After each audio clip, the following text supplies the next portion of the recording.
नमस्कार दोस्तों, let's study YouTube channel पर आपका हार्दिक स्वागत है। आई होप आप अच्छे होंगे, स्वस्थ होंगे।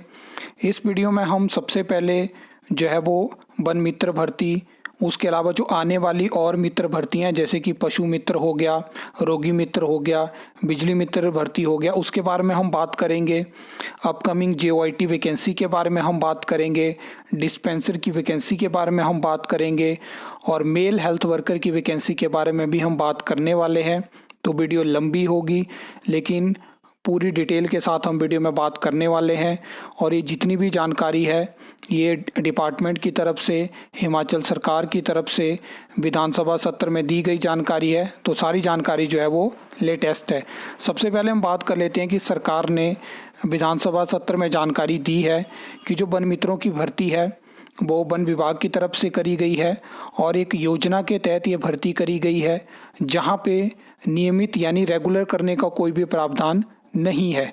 तो ये जानकारी सरकार की तरफ से दी गई है और बताया गया है कि योजना के तहत ये भर्ती हुई है जहाँ पे अस्थायी तौर पर ये भर्ती है और इसमें फिक्स सैलरी के बारे में यहाँ पे बताया गया है जो कि आप जानते हैं जब भर्ती की एडवर्टाइजमेंट हमें देखने को मिली थी। अब जो है वो पशुपालन विभाग में क्लास 4 की जो वैकेंसी थी उसके अगेंस्ट जो है वो हिमाचल सरकार पशु मित्र भर्ती करने वाली है और उसके रिगार्डिंग भी जो पॉलिसी है उसकी नोटिफिकेशन हो चुकी है। आउटसोर्स माध्यम से ये भर्ती होने वाली है और जो फुल मतलब उसकी पॉलिसी की जो नोटिफिकेशन की PDF थी वो आपके साथ मैंने शेयर करी है। लेकिन अभी तक ये भर्ती जो है वो शुरू नहीं हो पाई है। तो जैसे ही इसके रिगार्डिंग हमें एडवर्टाइजमेंट नोटिस देखने को मिलेगा तो उसकी जानकारी मैं डेफिनेटली जो है वो आपके साथ शेयर करूँगा। उसके अलावा अगर हम बात करें तो health and family welfare department में रोगी मित्र भर्ती भी हमें देखने को मिलेगी, लेकिन इसमें अभी जो है पॉलिसी के रिगार्डिंग कोई हमें नोटिफिकेशन देखने को नहीं मिली है। लेकिन जल्दी ही आपको ये भर्ती भी health and family welfare department के लिए देखने को मिलने वाली है। इसके रिगार्डिंग क्वालिफिकेशन के बारे में जो है वो न्यूज़ हमें देखने को मिली थी। सैलरी के बारे में ऑलरेडी बताया गया है कि 15,000 सैलरी रहने वाली है, लेकिन जो पॉलिसी की नोटिफिकेशन है वो अभी तक हमें देखने को नहीं मिली है। उसके अलावा अगर हम बात करें तो स्टेट इलेक्ट्रिसिटी बोर्ड में जो है वो बिजली मित्र भर्ती होगी और ये भी आउटसोर्स माध्यम से भर्ती होने वाली है। 1602 वैकेंसी यहाँ पे हमें देखने को मिलने वाली है। इसके रिगार्डिंग कुछ नोटिफिकेशन भी हमें देखने को मिल चुकी हैं और सैलरी के बारे में भी यहाँ जानकारी मिली है कि सैलरी 10,000 होगी और क्वालिफिकेशन जो है वो सेम होगी जैसे कि टीमेट की आपको देखने को मिलती है। लेकिन यहाँ पे बता दिया गया है कि ये भर्तियाँ जो है योजना के तहत हैं, आउटसोर्स माध्यम से हैं, तो यहाँ पे नियमित करने का कोई प्रावधान नहीं है। अगर हम नेक्स्ट बात करें तो जैसा कि आप जानते हैं कि हिमाचल प्रदेश में वर्तमान सरकार ने जो वो डायरेक्टरेट ऑफ रिक्रूटमेंट का गठन किया है और यहाँ पे सरकार ने बताया कि ग्रुप C की जो वैकेंसी है, ऐसी पोस्ट जहाँ पे कॉमन जो पोस्ट रहती है अलग अलग डिपार्टमेंट, बोर्ड, कॉरपोरेशन में, तो उसके लिए क्या है कि SOP यहाँ पे विचाराधीन है, जिसमें क्या होगा कि अलग अलग डिपार्टमेंट में जो पोस्ट रहती है, मतलब जैसे कि फॉर एग्जांपल आप मान के चल सकते हो JOIT की वैकेंसी आपको हर एक डिपार्टमेंट, बोर्ड, कॉरपोरेशन में देखने को मिलती है, तो ये कॉमन पोस्ट हुई। तो इसमें जो फ्यूचर में जो रिक्रूटमेंट होगी वो डायरेक्टरेट ऑफ रिक्रूटमेंट में होगी। तो फिलहाल उन्हीं भर्तियों पे सरकार ने फोकस रखा है और यहाँ पे बताया गया है कि 31/10/2025 तक अभी तक कोई भी रिक्रूटमेंट हमें डायरेक्टरेट ऑफ रिक्रूटमेंट के लिए देखने को नहीं मिली है।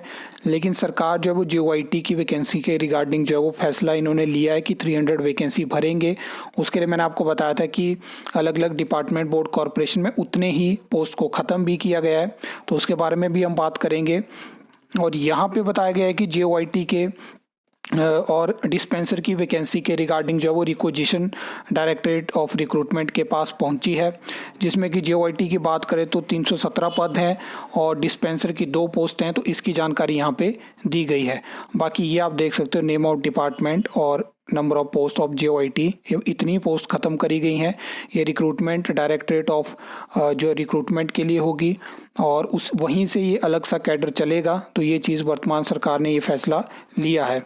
नेक्स्ट हम बात कर लेते हैं मेल हेल्थ वर्कर की वैकेंसी के बारे में, क्योंकि 2024 में काफ़ी ज़्यादा इसके रिगार्डिंग हाइप बनी थी कि मेल हेल्थ वर्कर की वैकेंसी हिमाचल प्रदेश में एडवर्टाइज हो सकती है। इसके लिए अलग अलग सब सेंटर से जानकारी मांगी गई थी कि अगर आपके पास वैकेंसी है और कितने टाइम से वैकेंसी है, हर एक डिटेल मांगी गई थी जो डायरेक्टरेट है health and family welfare department का। तो उसके बाद आगे कुछ भी चीज़ें प्रोसेस नहीं हो पाई और 2025 भी ख़त्म होने को आ चुका है, तो काफ़ी ज़्यादा वेट हो रहा था। यहाँ पे इस विधानसभा सत्र में सरकार ने जानकारी दी कि इन रिक्त पदों को भरने का जो मामला है वो सरकार के पास विचाराधीन है और जल्दी भी इस पे फैसला लिया जा सकता है। अब देखने वाली बात होगी कि क्या सरकार यहाँ पे भी आउटसोर्स भर्ती को इंट्रोड्यूस करती है या जैसे पहले आपको बिना मतलब रेगुलर जैसी वैकेंसी देखने को मिलती थी, जिसमें कि लास्ट टाइम पे अगर हम मेल हेल्थ वर्कर की वैकेंसी की बात करें तो वहाँ पे जो एप्लीकेशन थी वो कम थी और वैकेंसी ज़्यादा एडवर्टाइज हुई थी क्योंकि एक प्रॉपर क्राइटेरिया रहता है। तो फिर वहाँ पे क्या हुआ था कि डॉक्यूमेंट इवेलुएशन के माध्यम से ही रिक्रूटमेंट हुई थी। तो ये सब चीज़ें थी। अब देखते हैं इसमें कितना समय लगता है और कब तक ये वैकेंसी अप्रूव होती है। पहले वैकेंसी कैबिनेट से अप्रूव होगी तब आपको जानकारी हो जाएगी कि यहाँ से वैकेंसी एक्सपेक्टेड है। आई होप आपको वीडियो अच्छी लगी होगी, इन्फॉर्मेटिव लगी होगी। तो वीडियो को लाइक कमेंट शेयर कर सकते हो, चैनल को सब्सक्राइब कर सकते हो फॉर द न्यू अपडेट्स के लिए।